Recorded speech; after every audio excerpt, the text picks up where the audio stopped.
I am essentially still doing what I did when I was 10 years old, which is I love playing this instrument, the bass, and I'm trying to play with good players and play good music when I get the chance. And I'm trying to get a little better at it in whatever ways I can.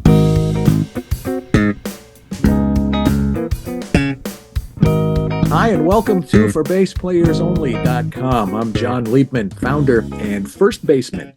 If you've ever wanted to learn bass, you should know that right now there are thousands of people inside the For Bass Players Only community. A lot of them in their 50s, 60s, 70s, even in their 80s, men and women.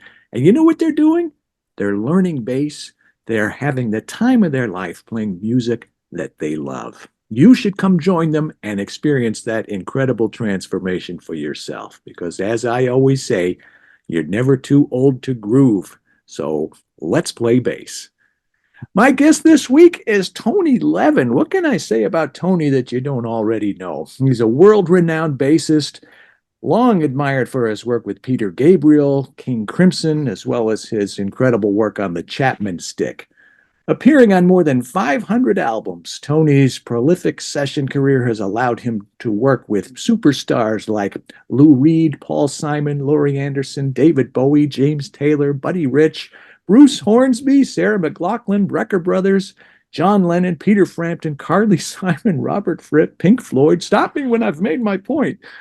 Tony's also been involved in a variety of collaborative ensembles like Bruford Levin Upper Extremities, Bosio Levin Stevens, the Levin Brothers, Liquid Tension Experiment, and Stickmen. Adding to his awesome collection of solo albums, Bringing It Down to the Bass. His newest project was released on September 13th, and Tony's currently on tour with Adrian Belew, Steve Vai, and Danny Carey, playing 65 concerts of 80s King Crimson music around the U.S. and Canada. This is his fifth interview on ForBassPlayersOnly.com. You've joined the Five-Timer Club along the ranks of Jeff Berlin, Bunny Brunel, Mark Egan, Stu Ham, Bagiti Kumalo, and Doug Pinnock. Welcome to the Five-Timer Club, Tony. It's great Thank to you. see you, and welcome back. It's always exciting to hear about new stuff that you've got going on. Thank you. Thanks for So having me. let's talk about Bringing It Down to the Bass. It's a great record. It's a fun record. I love the energy. A couple of times it made me smile quite a bit. Tell me about the record. What were you trying to say? Sure. I'm very lucky that I'm on the road a lot doing what I love to do, playing live music. When I'm not on the road, I write material like most of us do.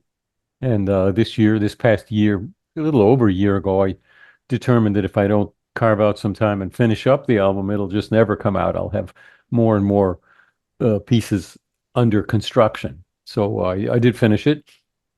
And I called it Bringing It Down to the Bass because not all, but most of the compositions began with a bass line or a bass sound or a bass technique.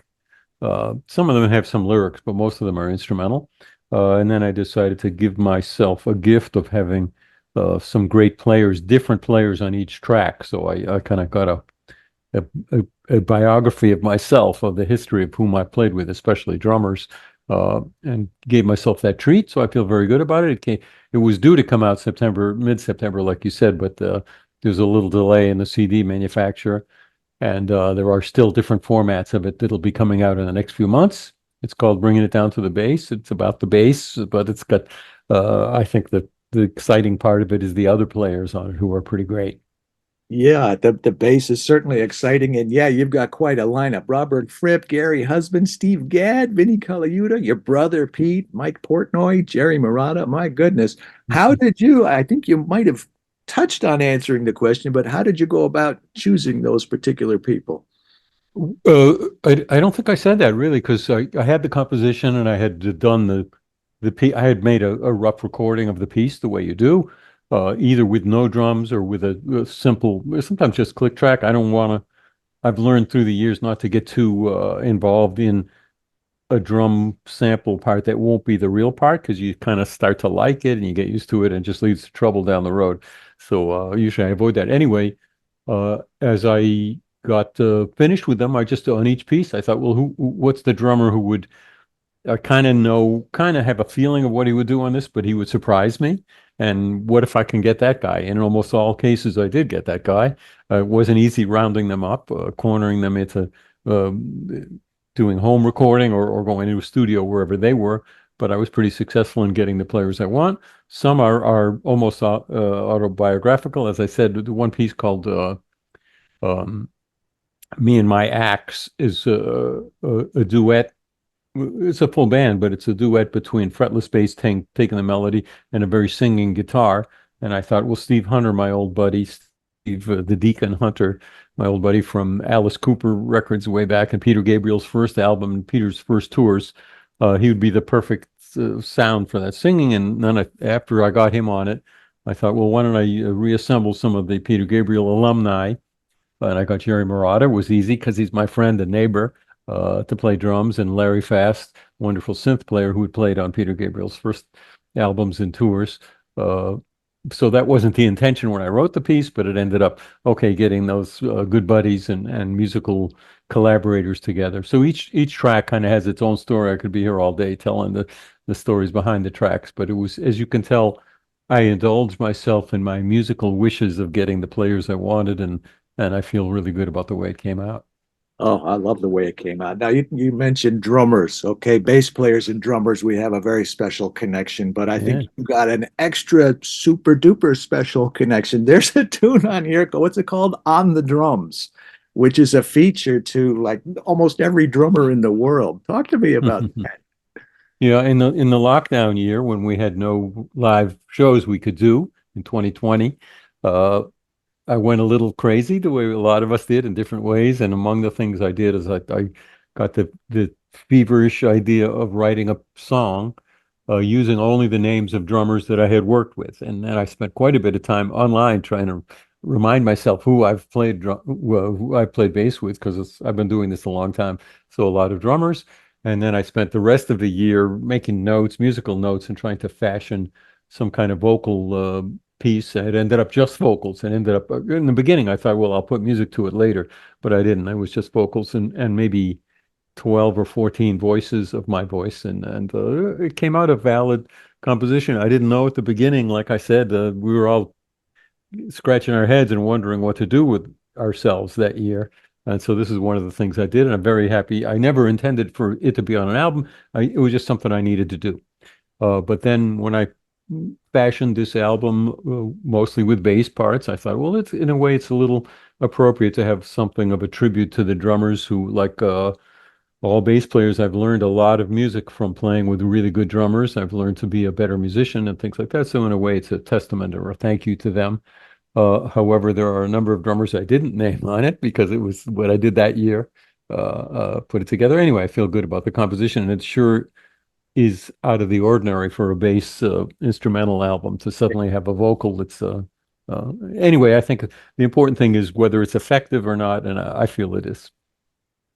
Absolutely. No, it's funny. I was going to ask you, you must have been stressed. Okay, did I leave anybody out? Oh my God, I don't want to offend anybody. I don't want to leave anybody out. But That's a good point. And in the video, and the video just came out and is on where it's on my YouTube channel, but also TonyLevin.com, links to all that stuff. In the video at the end, I credited quite a few drummers who didn't make the cut, oh, either because I didn't think of their names, or more often just because I couldn't work out the names musically, or it would have been too long. It would be 15 minutes long if I included them all. wow. There's another song that really got my attention, Road Dogs. That Yeah. must have been a lot of fun. What's the story behind that? Uh, what's typical of this album and not of my other albums is uh, I didn't second guess myself when I had a composition and it kind of went the way it went. I let it go the way it went. I didn't try to I don't know the right words. I didn't try to carve it into the sense of the album. So some compositions I got an idea that kind of went a little haywire, and in most cases I left that in this time. Usually I edit and second guess it. So one of them is an instrumental that I don't I go through a lot of titles for songs. They keep changing all the time. So I don't remember if it was called Road Dogs in the beginning. I think it wasn't. but I wanted to feature the funk fingers. It starts with a really cool groove, and it goes on, and then it kind of changes groove into a shuffle way well into it, a few minutes into it, and I as I was playing it, I had an idea. Well, what if something I've always wanted to do is do a fretless bass through a vocoder, which is for those who don't know, it's a way you can make it sort of sound like it's talking. So I've never heard a fretless bass through a vocoder, and I thought, well, that would be cool. And I'm kind of fashioning the piece at this thing, and I thought, well, I don't have a vocoder or one of those. There are many pedals that do that, but I'm going to just put a kind of marker down to remind myself what I had in mind. And here's exactly what I did. I had a microphone in the studio that I use once in a while. I went, road dogs, nothing but road dogs. And I was literally trying to sound with my voice something like the vocoder with a fretless bass might sound. Fast forward a few months, I got a few effects to try, and they all sounded like crap. They were awful. And I had this vocal that I had done. So instead of continuing the journey of trying to, the idea of the fretless bass and the vocoder was a good idea. It wasn't working. Instead of continuing that journey, I went back to the vocal and wrote a few more words, just a kind of silly, tongue-in-cheek things about what we do on the road, setting up and gigging and bussing and packing, and that became the song. So I'm sorry to go on forever about it, but it's unusual for me. Usually I get the concept of the song. This is an instrumental. It's going to have a fretless bass do this, and that's the way I do it. But this is typical of this album where the music seemed to want to go that way, and I followed the music. It's almost like a 21st century version of Joe Walsh, Peter Frampton stuff that they used to do. Yeah, well, the Peter Frampton notably used not the vocoder, but the thing where a thing goes in your mouth and it hears. Yeah, that's Yeah. cool. Well, thanks for bringing it back. It's fun. Hmm. So, what? Tell me about the current tour. Have you Yes, we're yet, or are you're in the middle of it now, or what? I'm very much in the middle of it. I'm in Montreal in a hotel room and go to play a sound check in a couple hours and a show here tonight. And tomorrow is Toronto and then Rochester and on and on. It's 65 shows across the US and Canada. We're having a ball. It's very exciting. We're only, what, 20, 25 shows into the tour, which is a long way into a tour in the normal case. Uh, Adrian Ballou and I have played together in a King Crimson for sure since the 80s, but in many contexts through the years, usually playing King Crimson music. And I've had him play on my albums and things like that. So we're all pals at being on the road together. And to have Steve Vai playing guitar and Danny Carey playing drums in the ensemble is really special. And at first I didn't exactly know where it would go. I didn't love the idea of just doing it the way it was in the 80s. We're doing King Crimson music of the three albums we did in the 80s, and I don't mind playing them the way they were, but I wasn't excited about it. It's a good way to put it. But then I thought, well, with Steve and Danny, it's going to go in different directions. It definitely has. And so that's the exciting part for me. And we get really good musicianship on stage. The audiences have been loving it. That's helpful too when they're excited. I think the Crimson fans are glad to have some Crimson material coming back at them and some memories, but also having it change direction a bit. So it's a very successful tour in a lot of ways. It's a long one and it's a bus tour. I've done bus tours, but not one this long, so it's a little challenging for me to hold up to it. Turns out hold up to it at my age. I'm not a kid anymore, and it turns out it's not difficult at all. I'm in the bus mode, kind of. Some days I don't bother to get out of my bus clothes. Today's an exception. I have a hotel room, but I am, fully dressed in the hotel room. I'm not in my sweatpants and sweatshirt for the bus tour, but it's a fun tour and very successful so far. Are you coming through Michigan at all? Sure. In a couple of weeks. I haven't, we're playing in a suburb of Detroit. I call it a Detroit show, but I don't have the schedule memorized, 65 shows. You can forgive me for not having it by heart. But within a couple, sometime in October, we're playing Detroit for sure. I think the last time I saw you play was in Ferndale at a place called the Magic Bag. Yeah, I know it well. Play there a lot. Maybe not the loveliest backstage in the world, but I'm sure it's still there and still doing gigs. I haven't played there in a while, in a couple of years, and I've actually gone to shows there as an attendant, and it's a good place. Yeah, it's kind of a classic landmark. Sure. I want to switch gears for a minute. I mentioned at the beginning, For Bass Players Only is really a bass instruction site. And most of the people that I attract are the ones that I mentioned, those of the silver vintage age group. And these people are not trying to become professional musicians. You know, they're not looking to tour the world playing sold out arenas to their adoring fans. They want to get together with their friends and play some classic rock riffs or some blues shuffles or maybe some walking bass or funk R&B. And a lot of times, what happens to us when we get into our 50s, 60s, 70s, 80s, things like arthritis, tendonitis, maybe recovering from surgery. So there's some of that as well. And I'm just telling you all that to give you a context because I want to ask you what advice you can impart to somebody like that who wants to learn to play bass and play the music that they love. Maybe they're retired, they love the classic rock music and the blues from the 60s and 70s. How would you advise those people? Um, that's a very good question. I don't have a lot of advice because I'm not a teacher. I've never been a teacher. I'm like the people you talk, like you, the listeners. I'm a student of bass. I'm a guy who likes to learn and try to get better at playing the bass and looking at myself. I'm not egocentric that I only look at myself, but sometimes if I'm trying to impart something of any use, the most useful thing is not for me to tell you what you can do because I don't know, but to say what I did. And I am essentially still doing what I did when I was 10 years old, which is I love playing this instrument, the bass, and I'm trying to play with good players and play good music when I get the chance. And I'm trying to get a little better at it in whatever ways I can. So that's what I've been doing for a long, long time. I find it very gratifying to keep doing that. The challenge of trying to get better. Not, I don't practice 6 hours a day or anything like that, but the challenge of trying to get better is part of the fun for me. Just getting up there and playing it the same every night, year after year, to me wouldn't be that exciting as trying to get better at it. So advice, I don't know. I think I'll say that I've learned as an adult to appreciate how lucky I am to be able to play, in my case, professionally, but to be able to play music with other players who are pretty good or really good is really a privilege. It's pretty wonderful, almost priceless when you think if you think enough about it. So I nowadays I appreciate that I get to do that, and I would impart that I hope you do. I think another thing, um, not everyone is at the same level and doing the same thing. And you did a good description of some of your listeners.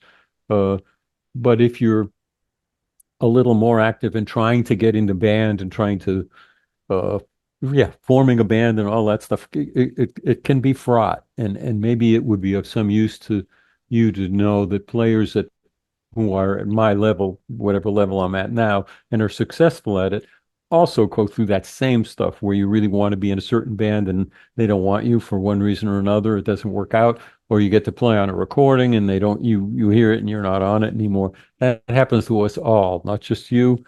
The best, I don't know how to handle it, but it helps to handle it to understand that it's not about you personally, uh, that it happens to everybody. And speaking of taking it personally, when we play music in a group, even casually, we're given something. It really is ourselves we're given. So if somebody reacts by not wanting that, it feels personal. If they don't want my bass playing, maybe they love me. That doesn't calculate. They don't want my bass playing. It's me. It's what I gave from my inside. So it can be a little hard to process when you're not wanted in a bass, but it happens to us all, and we if we're lucky, we move on and find another group of people and musicians that do want us in the band. Right. The other side of that is you can get a call, we had this recording and we really didn't like it. We'd like you to come in and play the good part. So I suppose that's another way. Sure, there are all kinds of variations, and I'm not a negative guy, and I realize that I brought up that kind of unfortunate, not positive side of being a musician playing with other people. But I'm trying to find things that are useful to people who are not used to doing it. I've been doing that. I've been rejected since I was a kid, occasionally, and occasionally, like you said, I've been called in where they rejected someone else, and for some reason they wanted me. All kinds of variations on that. Straight talk is good. No need to sugarcoat it. You know what else surprised me at first, and I saw a fair bit of it. A lot of people are not really that interested in playing with other people. They're perfectly content to sit at home in a room with their bass and their computer, their laptop, and playing along and learning Yeah, their learning. So I thought that was interesting too when I it saw. is, and not part of my experience. So it's a new thing to me, and you're not going to be rejected in that case. And of course, like everyone, I see videos of phenomenal technical players who are doing things, especially young kids. I think of them as kids who are doing things I could never, not only couldn't do, I couldn't even dream of doing. And I found that educational, and I occasionally watch them and try to learn from it, and not to apply it to and not go in a direction of being discouraged about myself because I couldn't play that fast or something like that. What you said comes up a lot, and it scares me. It concerns me that people that are watching that think that's what it means to be a bass player. That's what I need to do. And you get on the gig, if you Mhm. well, but can you go 1-5-1-5 if that's what the music needs, or can you serve the song? Can you function in the role of a bass player as you're needed and as you're wanted?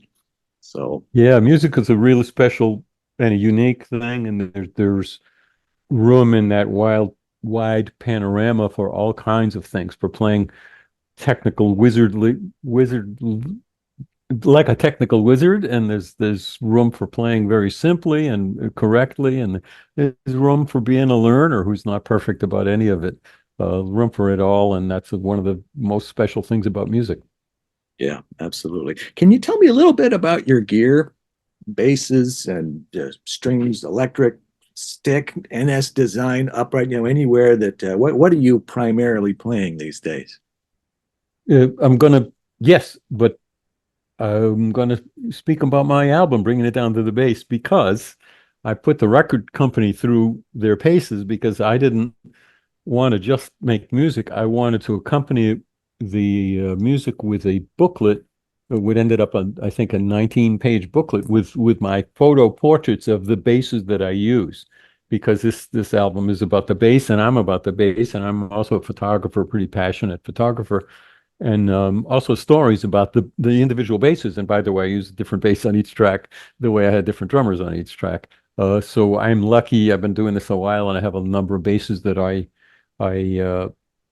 have a relationship with. The kind of the album went into that, even stories of, and I took these portraits, not to go too much into the pictures, but I didn't just line up the basses in a studio. I took them out in on nighttime in the street, and got them in places that in my imagination about this instrument, that it belongs, that it, excuse me, that it yeah, the nature of the bass. Because even though someone who's not a bass player could say they all sound like a bass, we bass players know that each one has its own feel and its own touch that works on it, things it does well, things it doesn't do so well. So in a way, it's a relationship, and they're like my friends, and I wanted to feature that in on the CD and on the album. And by the way, I look forward to any graphic artist.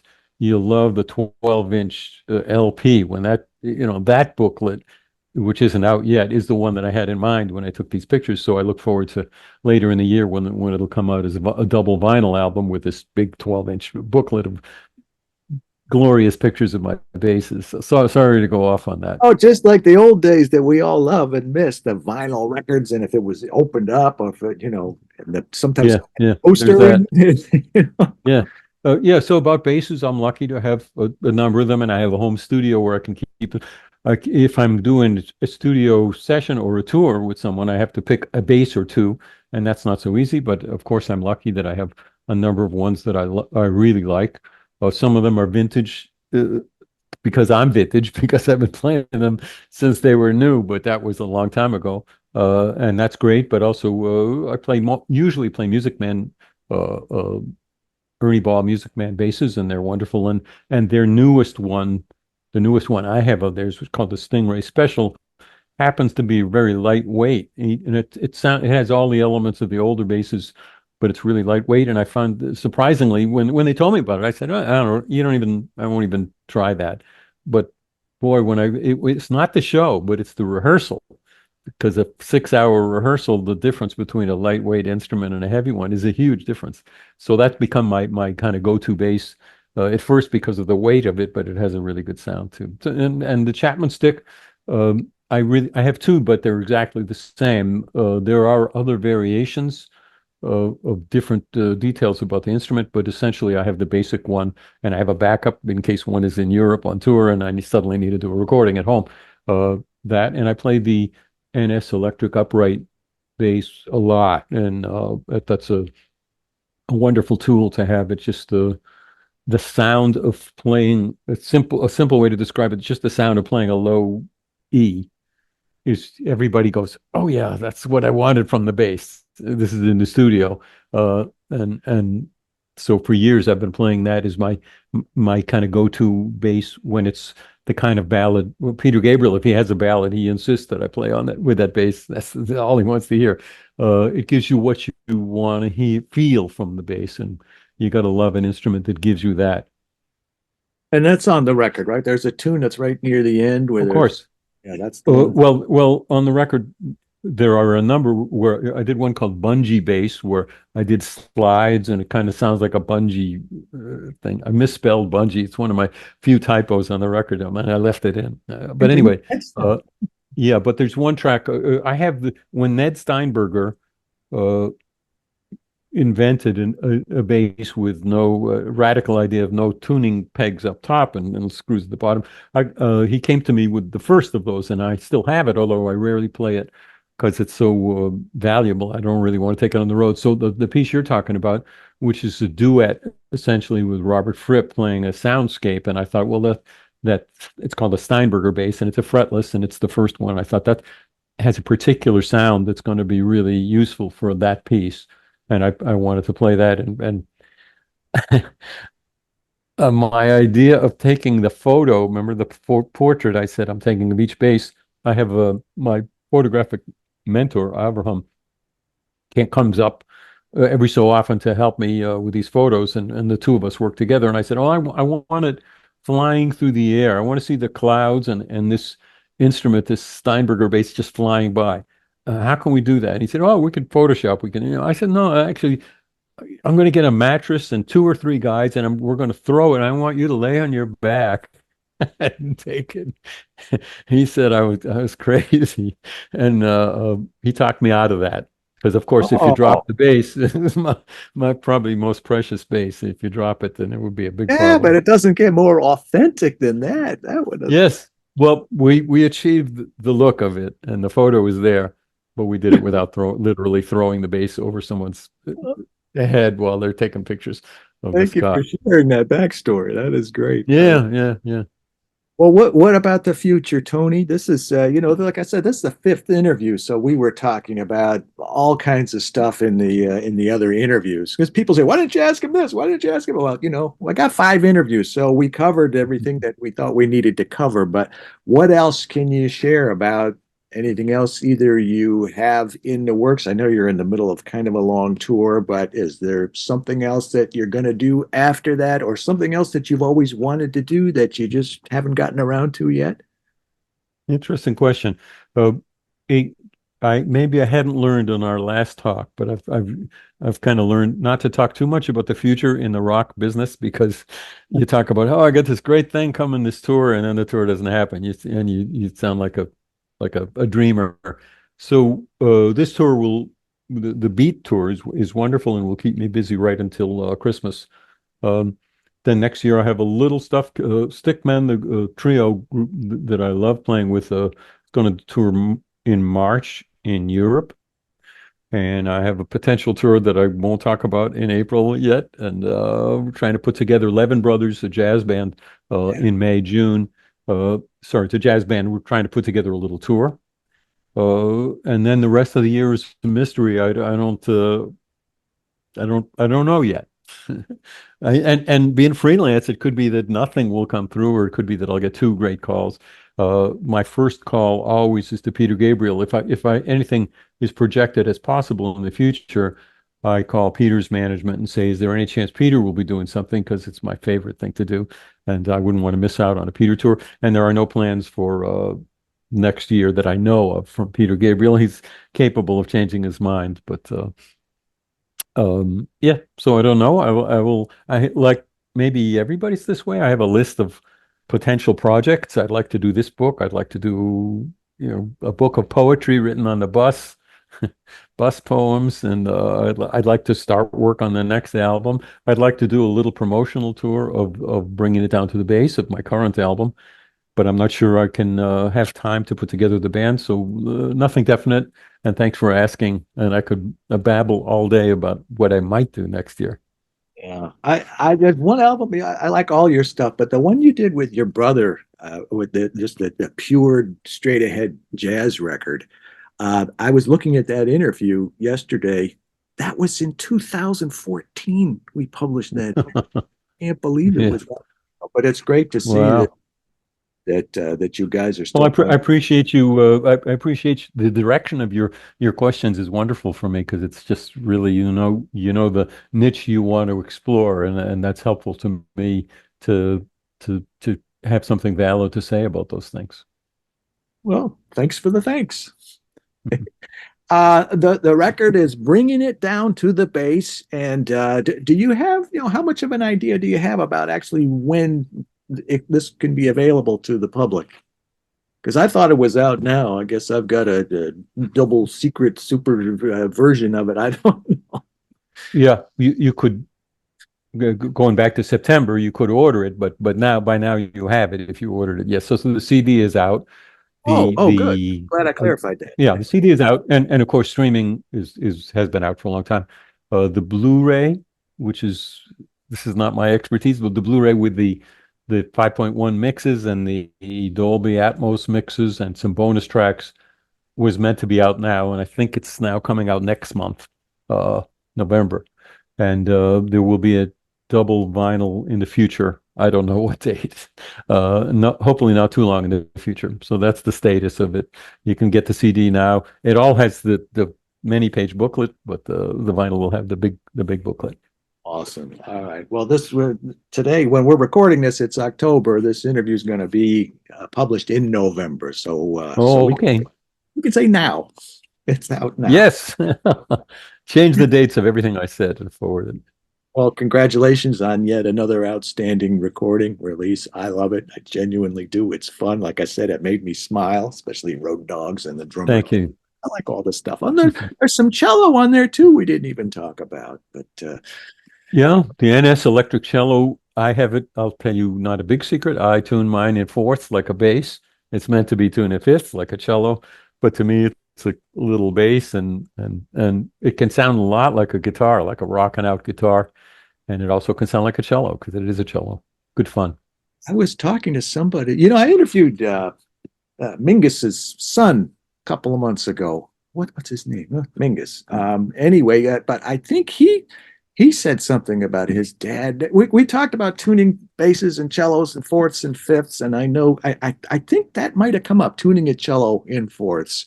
Because the only bass players I know, Red Mitchell, of course, tuned his bass in fifths, and I met a man named Joel Quarrington, who is the principal double bassist for the Toronto Philharmonic or Symphony, and he tunes his bass in fifths. No kidding. Very rare. I never heard of such a thing. I actually didn't. Oh. Well, Maybe we I could go got to try it. whole other rabbit hole, but I think we'll end it here. And I know you're in the middle of a tour, so you got to get going. But congratulations. Thanks again so much for taking this time. Much luck, continued success to you always. Thanks so much for having me on. I appreciate it. My pleasure. You're watching ForBassPlayersOnly.com. I'm John Liebman, founder and first baseman. If you've ever wanted to learn bass, but you think you're too old or your body won't cooperate or something like that, you should know that right now there are thousands of people inside the For Bass Players Only community. A lot of them well over 50, 60, some of them older than 50 or 60. They're learning bass, they're playing music that they love, and they're having the time of their life. You should come join them and experience that incredible transformation for yourself. Remember, you're never too old to groove. So let's play bass. Thanks again to my special guest, Tony Levin. I will see you back here next week, same time, same place. In the meantime, let's play bass.